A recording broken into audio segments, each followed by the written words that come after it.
Pengamat sosial dan lingkungan Made Mudarta mengatakan, Bali saat ini belum bisa mandiri dalam kelistrikan. Tenaga listrik di Bali sebagian besar masih dipasok pembangkit listrik dari Jawa. Rencana investor untuk membangkitkan proyek geotermal sebagai sumber tenaga listrik baru di Bali memang baik. Terlebih lagi, Bali sebagai daerah pariwisata memang memerlukan listrik berkapasitas besar. Peningkatan kapasitas listrik akan menjangkau lebih banyak desa di Bali yang belum menikmati listrik.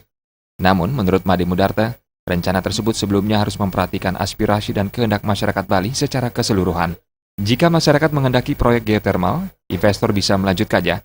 Namun jika masyarakat Bali menolak dengan berbagai pertimbangan dari aspek sosial, budaya dan lingkungan dan kesucian, investor harus mengurungkan niatnya untuk melanjutkan pembangunan geotermal yang pernah ditolak pemerintah Provinsi Bali. Apapun yang hendak dibangun di Bali, mesti harus memperhatikan aspirasi rakyat Bali. Itulah pemimpin yang bijak, termasuk juga investor akan sangat tenang, damai, menginvestasikan duitnya ketika didukung oleh masyarakat. Suparyana dan Indra Wijaya, Bali TV.